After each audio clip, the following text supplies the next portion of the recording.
UP Gonda जिलार BJP अध्यक्ष अमर किशोर काश्यप विरुद्ध में संगीन अभियोग आसी।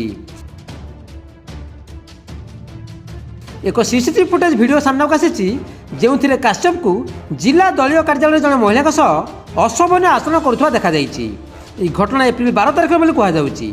वीडियो को नहीं सामाजिक गणमाध्यम चर्चा जोर धरी और दल मध्य भी क्षोभ सृष्टि होती। यह घटना पर उत्तर प्रदेश बीजेपी शीर्ष नेतृत्व अमर किशोर को एक लिखित नोटिस जारी कर 7 दिन भितर स्पष्टीकरण लोड़ी। अमर किशोर काश्यप यह अभियोग को खंडन कर कहते वीडियो को भूल व्याख्या और छवि को मलिन करने उद्देश्य यह सफेई देते से केवल महिला को आश्रय देते। संपुक्त महिला बीजेपी कार्यकर्ता सक्रिय सदस्य भी अटंती। देह खराब हेतु से कॉल करते आउ किछि घंटा विश्राम नेबा परे से महिला को गाड़ी में कार्यालय को डाकिथिले। जेतेबे सीढ़ी चढ़ी महिला ऊपर को जाइथिले तांको चक्कर आसीथिला। से तले पड़ जाइथांते सेतिले तांको धरि पकाइथिले। महिला जनक भी तांको हाथ धरि पकाइथिले। जदि काहू साहाय्य करिया पाप ताले से बाबद आउ किछि कहिबेनी। ए वीडियो कोनोसी दलीय कर्मी द्वारा भाइराल करा जाइछि। सेपटे महिला जनक भी एभली आरोप को खंडन करछंती। से लखनऊ फेरुता बेले तांको देह अचानक बिगड़ीथिला। जिला सभापति तांको विश्राम करने को बीजेपी ऑफिस को आसवाकू निजे गाड़ी पठाइथिले। से हिल सैंडल पिंधिले। सीढ़ी चढ़िया बेले चक्कर आसला आ पड़िया पूर्व संभाली नहीं अमर। अमर तांको पिता तुल्य अटंती। एक महिला कार्यकर्त्री है जो हमारी सक्रिय सदस्य है, उसकी तबीयत गड़बड़ थी। उसने हमको फोन किया और कहा कि अध्यक्ष जी हमारी तबीयत गड़बड़ है, मैं 2-4 घंटे रेस्ट करना चाहती हूँ।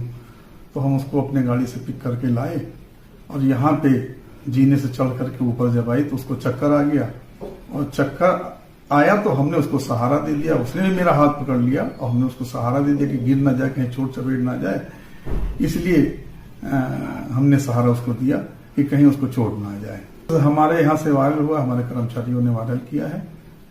अब वो उसके लिए हम कुछ कह नहीं सकते। अगर मदद करना किसी का जुर्म है तो कुछ कहा नहीं सकता। सेपटे Delhi Mumbai expressway car ओह्लाई जड़े महिला सह यौन संपर्क रखि मध्यप्रदेश इंदौर नेता मनोहर लाल धाकड़ को पुलिस गिरफ्त करिछि।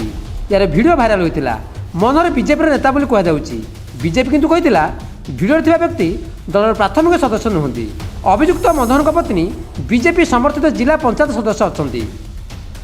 भानपुरा पुलिस अभियुक्त मनोहर विरुद्ध में मामला करथिला। दिल्ली मुंबई एक्सप्रेस वे सार्वजनिक रूप से जड़े महिला सह यौन संबंध वीडियो भाइराल होइतिला।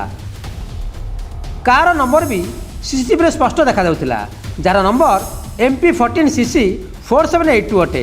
सीसीटीवी पूरा घटना मे 13 राति 8:26 रेकर्ड करा।